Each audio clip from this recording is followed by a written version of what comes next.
नमस्कार साथियों, मैं संजय कुमार गुरुकुल स्टडी सेंटर में आपका स्वागत करता हूं। आज के इस वीडियो लेक्चर में हम बात करने जा रहे हैं क्लास 11th के एक चैप्टर बैंक रिकॉन्सिलेशन स्टेटमेंट का। पिछले वीडियो में हमने बताया था कि बैंक रिकॉन्सिलेशन होता क्या है और दूसरा बताया था कि ये क्या क्या सिचुएशन होते हैं जिसके कारण हमको ये स्टेटमेंट बनाने का जरूरत होता है। तो नॉर्मली ये बात समझ लेना कि जब भी आप बैंक में अकाउंट खोलते हैं तो बैंक जो है आपको एक पासबुक देता है। क्लियर है? और एक ऐसा बुक होता है जिसमें हर व्यापारी या हम खुद जो भी पैसा मेरे पास आया लिख लेते हैं, यहां से आया, और जो भी पैसा गया मेरे पास से दूर उसको भी लिख लेते हैं। तो जो पैसा आया उसको भी लिखे, जो पैसा गया उसको भी लिखे, और जिस चीज में हम लिखते हैं, खुद लिखते हैं, अपने बारे में लिखते हैं, अपने कैश के बारे में लिखते हैं, उस बुक को हम लोग कैश बुक। सवाल ये है कि कैश बुक में खाली कैश को लिखते हैं? जवाब है नहीं भाई, सिर्फ कैश को नहीं लिखते हैं। आज बैंक जो है इतना ज्यादा फैसिलिटी दे दिया है कि बैंक के बिना किसी भी व्यापार का चलना आज के डेट में बड़ा मुश्किल है। अगर बिजनेस को बड़ा बिजनेस करना है तो आपको बैंक का सहारा लेना ही पड़ेगा। तो ध्यान देना दोस्तों, कैश बुक के अंदर हम कैश का भी चर्चा करते हैं और बैंक का भी चर्चा करते हैं। कैश आया डेबिट में, कैश गया क्रेडिट में। अब बैंक में मेरा पैसा बढ़ा तो डेबिट में, और बैंक बैलेंस मेरा घटा तो क्रेडिट में। लेकिन अगर जिस हम ही लिख रहे हैं, बैंक से रिलेटेड ट्रांजैक्शन भी हम ही लिख रहे हैं और कैश से रिलेटेड ट्रांजैक्शन भी हम ही लिख रहे हैं, तो हम जहां लिखते हैं उस बुक को कहते हैं कैश बुक। लेकिन भाई मेरे, एक ऐसा बुक भी है जहां हम नहीं, मेरे बारे में, मेरे ट्रांजैक्शंस के बारे में बैंक लिखता है, बैंक के स्टाफ लिखते हैं, और जिस बुक में वो लिखते हैं उस बुक को हम पासबुक कहते हैं। यहां तक क्लियर? अब जहां मैं लिख रहा हूं और जहां बैंक लिख रहा है, मैंने बैंक में जमा किया 10,000 तो मैंने लिखा cash deposit into bank 10,000। Same यही बात बैंक भी लिखेगा, लेकिन वो लिखेगा रिसीव फ्रॉम कस्टमर 10,000। अब मेरा कैश बुक कह रहा है कि बैंक में 10,000 होना चाहिए, लेकिन पासबुक देखे तो वहां भी कह रहा है, जी हाँ बिल्कुल आप सही कह रहे हो भाई साहब, आपका मेरे पास 10,000 है। यानी जब कैशबुक का बैलेंस 10,000 और पासबुक का बैलेंस 10,000 हो तो इसका मतलब है कोई दिक्कत नहीं, कोई समस्या नहीं, कोई परेशानी नहीं। क्लियर? लेकिन लफड़ा क्या होता है कि मेरा कैशबुक दिखा रहा है कि मेरे बैंक में 1,00,000 रुपया होना चाहिए, और लेकिन जैसे ही हम पासबुक की ओर जाकर देखते हैं तो पासबुक में दिख रहा है 10,000। होश उड़ा। मेरे हिसाब से 1,00,000 होना चाहिए था और पासबुक दिखा रहा है सिर्फ 10,000। टेंशन होगा कि नहीं होगा? होगा ना? ये धक से धक धक धक मारेगा और जान निकल जाएगा। रात में देखे ना तो रात भर नींद नहीं आएगा। दूसरा भी सिचुएशन हो सकता है, पासबुक में आप देखिए 1,00,000 और अपना कैशबुक देख रहा है 10,000। ये क्या है भाई? बैंक दिखा रहा है 1,00,000 और हमकरा हिसाब जो है वो कहता है 10,000। अब भी दिल धक्के मारा, मजा आ गया। तो क्या लगेगा भाई? खुशी हो रहा है ना? तो ध्यान देना, जिंदगी का यही हिस्सा है, कभी खुशी कभी गम। लेकिन ज्यादा खुश मत होना। अपने यहाँ सोचे थे 10,000, बैंक में दिखा 10 लाख, तो ज्यादा पगलाना नहीं, ज्यादा खुश मत होना। और बैंक में अगर लिखा हो, आपके हाथ में कैश बुक में लिख रहा है 2 लाख रुपया और बैंक में पासबुक दिखा रहा है 20,000, तो हार्ट अटैक मत ले बैठना।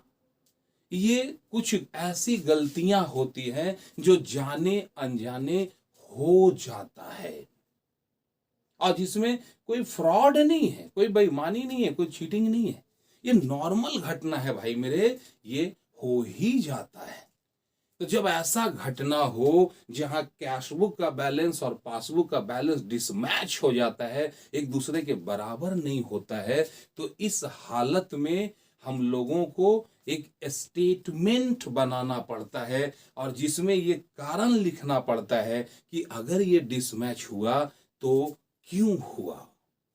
यही चीज बनाने के लिए, यानी बैंक के और पासबुक के और कैशबुक में जो डिफरेंस है, वो डिफरेंस क्यों हुआ, इस बात को जानने, बनाने, समझने के लिए हम लोग जो स्टेटमेंट बनाते हैं उसको ही हम कहते हैं बैंक रिकॉन्सिलेशन स्टेटमेंट। समझ में बात आया? अब आ जाओ जरा क्वेश्चन देखो, यहां बोर्ड में दिख रहा है ढेर सारा क्वेश्चन। ऐसा ऐसा 4 सेट बनाऊंगा, पूरा चैप्टर को निपटा दूंगा। अगर नहीं दिख रहा है तो चिंता मत करना, वीडियो के बीच बीच में हम फोटो खींच के इसको डाल देंगे। बढ़िया से इत्मीनान से नोट कर लेना। हर आइटम, शुरू का 1-2 आइटम रिपीटेड होगा, लेकिन बाकी जो आइटम है वो चेंज होते रहेगा। और पूरा देखना मेरे भाई, और जब सीख जाओ तो सॉल्व करना, क्वेश्चन को सॉल्व करना और मुझे व्हाट्सएप करना। ये नंबर दिख रहा है ना, यही नंबर है मेरा, और मेरा नाम संजय कुमार, मैं आपका कॉमर्स कोच हूं। तो जरा सोचो, अब आगे बढ़ते हैं, ज्यादा इधर उधर नहीं बात करेंगे, आगे बढ़ते हैं। जरा समझो क्या है भाई। हाँ, क्वेश्चन में 2 चीज दिया रहेगा, balance as per cashbook, balance as per passbook. मतलब कैशबुक के अनुसार इतना बैलेंस है, पासबुक के अनुसार इतना बैलेंस है। तो जिसका भी बैलेंस दिया होगा, ये बात मान लेना चैप्टर में जाने के पहले कि ससुरा सारा गड़बड़ी इसी में है। अगर कैशबुक का बैलेंस दिया है ना, तो समझना सब लफड़ा यही कैशबुक में है, पासबुक सही है। और तो जो सही है हमको वह काम करना है। अब घटना घटेगा तो एगो घटेगा, दूसरा बढ़ेगा। मान लो दोनों बराबर है। अब ये वाला ये है, मान लो कैशबुक, ये घट गया, घटा। अब नजरिया देखो, इसमें कुछ नहीं हुआ, ये इतने हैं, ये घट गया, तो दोनों में अंतर हुआ कि नहीं हुआ? हो गया ना। उल्टा हो जाए, अगर ये ऊपर चला जाए, जुम ऊपर, इसमें कुछ नहीं हुआ, लेकिन गड़बड़ी हुआ कि नहीं? अंतर हो गया ना। अब ये हो कि कैशबुक मेरा ऐसे ही है, पासबुक बढ़ गया तो भी लफड़ा, पासबुक घट गया तो भी लफड़ा। मेरे को दोनों को बराबर करना है। क्या करना भाई? तो cashbook is equal to passbook करना है। बढ़िया से समझो, नींद मत लेना, जो बोल रहे हैं तो नोट भी कर लेना।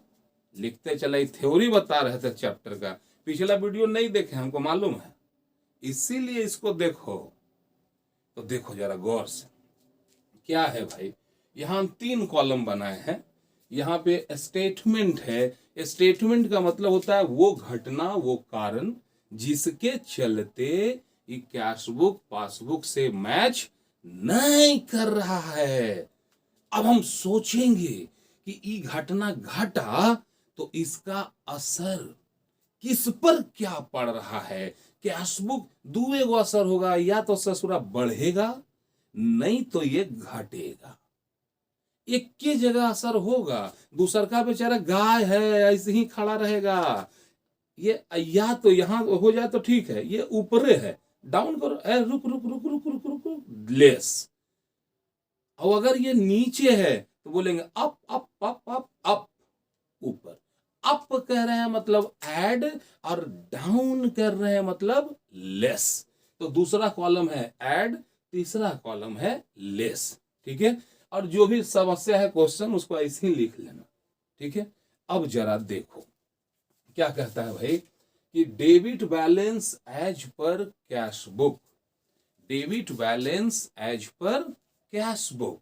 तो कैश बुक का बैलेंस दिया है, मतलब अपना कैश बुक हम देख रहे थे तो उसमें दिखा कि ये बैलेंस जो है ये 20,000 है। तो जो पहला स्टेटमेंट हो उसको डायरेक्ट ऐड में लिख दो 20,000। ये याद रखना, याद रखना। कहां लिखेंगे?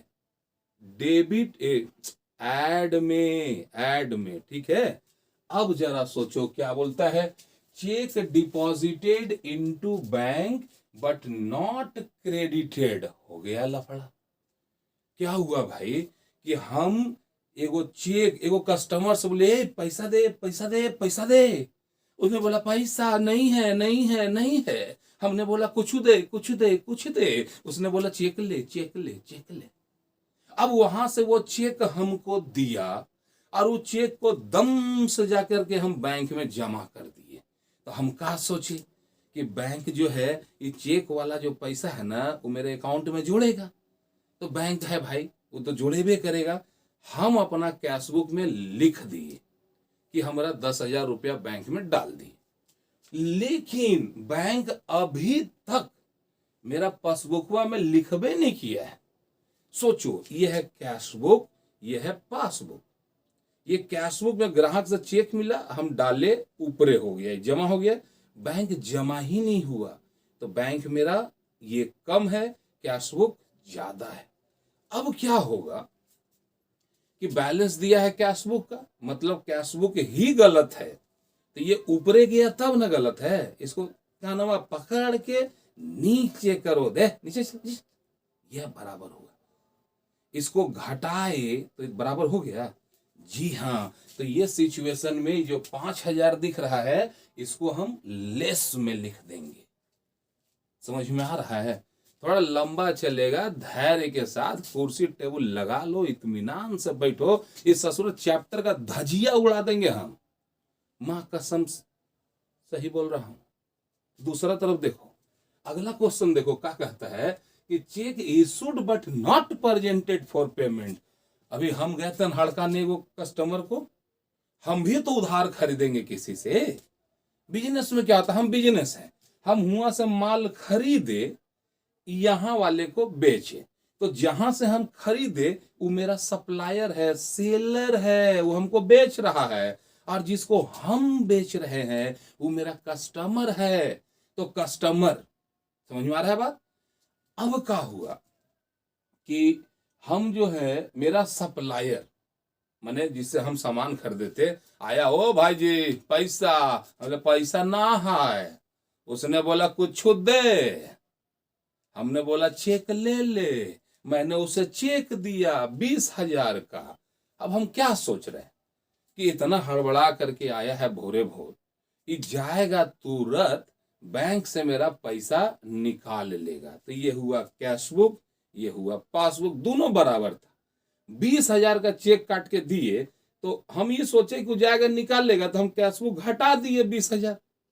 लेकिन जिसको हम चेक दिए वो चेक लेके इतना खुश हुआ कि 4 दिन तक बैंक गया ही नहीं, बैंक में चेक डालबे नहीं किया, निकालबे नहीं किया।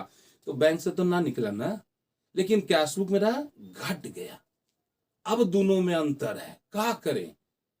यह गड़बड़ है, जिसमें जिसका बैलेंस दिया है वही गड़बड़ है। यहाँ बैलेंस दिया है कैशबुक का, कैशबुक गलत है तो कैशबुक कम हो गया, इसको अप अप अप अप करो, बराबर हो गया।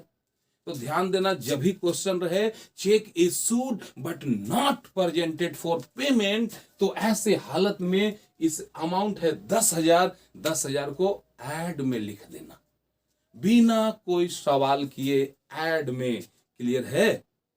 हर घटना को समझो, महसूस करो, पढ़ना नहीं सीखना है। आखिर ये हो क्या रहा है, ये तेरे जिंदगी में बार बार बार बार ये घटना घटेगा। उस वक्त याद आएगा संजय सर ने मेरे को सिखाया था। तो रेडी हो सीखने के लिए। हाँ, मुड़ी हिलाओ, हम नहीं देख रहे हैं, मुंडी हिलाओ। हाँ नाम है। अरे बॉडी को थोड़ा हिलाओ डुलाओ भाई मेरे, तब मजा आएगा। अब आगे देखो, आदमी है ना भाई, आदमी गलती करता है, भगवान जी थोड़ा आएंगे गलती करने। अब देखो अगला नमूना देखो क्या हुआ कि cheque deposit into bank but not recorded in cash book. हम चेक डिपॉजिट कर दिए, बैंक में हम डाल दिए, अब कैश बुक में लिखना भूल गए। आदमी है, भुला जाते हैं। तो हम चेक जमा किए, भुला गए। अब ये पासबुक, ये कैश बुक जैसी बैंक में डाले, दम से बैंक में जमा कर दिया तो पासबुक बढ़ गया। हम लिखबे नहीं कि इसने रह गया, क्या करे, गलती इसी में है ना। इसको हम ऊपरे करेंगे, ऐड करेंगे, दोनों बराबर होगा। तो अगर आप चेक जमा किए हैं लेकिन लिखना आप भूल गए हैं, तो इस हालत में ये जो 8,000 है इसको आप ऐड में लिखो। अब अगला सिचुएशन है भाई, check issued but not recorded in cash book. किसी को चेक काट के हमने दिया, कैश बुक में नहीं लिखा, हम दिए, वो ससुर तुरंत बैंक में गया और पैसा बैंक से निकाला, दम से पासबुक नीचे घट गया। कैश बुक हमको लिखवे नहीं किए, बढ़ा है, इसको भी घटा दो, बराबर हो जाएगा। Very good. तो चौथा है, ये क्या था भाई, 7,000 लेस में चला गया। ये आपको रट्टा नहीं मारना है कि संजय सर ने बोला था ऐड तो ऐड में, लेस तो लेस में, नहीं। अपना दिमाग लगाओ, सोचो। मैं तुम्हें पढ़ना नहीं, मैं तुम्हें सोचना सिखा रहा हूं कि जो घटनाएं घटी हैं मेरे भाई, उसके बारे में तुम सोचते क्या हो और उसका इफेक्ट क्या हुआ, ये महसूस कर लो। जब ये महसूस कर लोगे तो ये चीज जिंदगी भर याद रहेगा। क्लियर है। अब जरा आगे सोचो, क्या बोलता है, interest allowed by the bank. जब भी हम बैंक में पैसा रखते हैं ना, तो बैंक हम लोगों को ब्याज देता है, और जब ये ब्याज देगा ना, ये दोनों बराबर है। ब्याज दिया, फट दे के पासबुक जो है ऊपर चला गया, कैश बुक नीचे रह गया, इसको हम जोड़ देंगे तो ये बराबर हो जाएगा, यानी ये चला जाएगा ऐड में। अमाउंट है 700। आगे क्या बोलता है, expenses paid by the bank according to our outstanding order। भाई कोई गाड़ी वाड़ी कोई इंस्टॉलमेंट में लेता है ना, 75 जगह कंपनी साइन मारता है और बैंक को वो ऑर्डर दे देता है कि इतना तारीख को पैसा आपको दे देना है। अब आपको मालूम नहीं है, भूला गए, बैंक में पैसा था, इंस्टॉलमेंट वाला चेक वहां आया, ये पासबुक है भाई, धम से नीचे गिरा, ये बढ़ गया, इसको भी घटा दो। अगर कोई खर्चा बैंक कर रहे आपके बिहाफ में, तो इसको आप लेस में 3,000। आगे बोलता है, amount directly deposit by the customer into our bank account. एक ग्राहक था ससुरा, एक दिन डांट दिए, पैसा क्यों नहीं देगा, क्यों नहीं देगा, मारबो करेंगे तो दे जल्दी से हमको पैसा। वो आओ देखा था, गुस्सा, डांट देते भाग रहे, जो भी करना साला करता है गधा। और क्या किया, वो घर में गया, हमको कुछ नहीं बोला, मेरे अकाउंट में डाल दिया टप। अब क्या हुआ, मेरे बैंक में डाला, टप से मेरा पासबुक बढ़ गया, कैश बुक घटा हुआ है, इसको भी हम ऊपरे कर देंगे, दोनों बराबर हो जाएगा। यानी कस्टमर कोई हमको भी ना बोले, अगर मेरे अकाउंट में पैसा डाल दे, तो इसको कहते हैं हम लोग amount directly deposited by the customer into our bank account. यहां पासबुक बढ़ जाएगा, ऐड में लिखेंगे 9,000। नेक्स्ट है debit side of cash book undercast. Debit side का मतलब क्या, पैसा आया कैश बुक में, अंडर कास्ट कम हो गया, यानी कैश बुक का बैलेंस कम हो गया, इसको ऐड करेंगे, ये 6,000। दूसरा credit side of cash book over undercast. Credit का मतलब होता है पैसा मेरा गया, खर्चा मेरा कम हुआ। जैसे खर्चा कम होता है, बैलेंस मेरा बढ़ जाता है, खर्चा कम हुआ, बैलेंस बढ़ गया, कैश बुक बढ़ गया। इसको पासबुक सही है, इसको हम लेस में करेंगे, तो ये लेस में लिख दिए 5,000। ठीक है। अब क्या होगा भाई कि जितना ऐड में जाना था कर दिए, लेस में जाना था कर दिए, अब क्या करें, जरा सोचो। ये पूरा का पूरा अमाउंट को जोड़ो, ऐड में टोटल आया 53,300, 53,300, लेस में गया 20,700। दोनों का डिफरेंस लाओ, अंतर लाओ, और जो अंतर आएगा, शुरुआत किए थे debit balance as per cash book, answer होगा उलट दो, credit balance as per passbook, जो अंतर है उसको लिखो। मेरा आया 32,600, आपका कितना आया, आपका कितना आएगा, ये जरूर लिख लेना, नोट कर लेना, और साथ ही साथ व्हाट्सएप करना यही नंबर पे, जो नंबर दिख रहा है। वीडियो बढ़िया लगा हो, थोड़ी मजा लगा, मेहनत किए ना भाई, बढ़िया अगर वीडियो लगा हो तो अपना ग्रुप में थोड़ा शेयर करो, सबसे सब्सक्राइब करवा देना। और बहुत बढ़िया बात है, सब्सक्राइब करवाना, लाइक करना, और अगर कोई तकलीफ हो, कोई समस्या हो तो डायरेक्ट फोन मारो, यही नंबर पे फोन करना, हमको प्रॉब्लम बताना, सर ये नहीं समझ में आया, क्या करें, तो भाई उस प्रॉब्लम का सॉल्यूशन खोजेंगे और फिर नया वीडियो बना करके आपको देंगे। आप लोगों ने बहुत प्रेम और शांति से मेरी बातों को सुना, आपको दिल से धन्यवाद करता हूं। मिलता हूं नेक्स्ट वीडियो में। जय हिंद।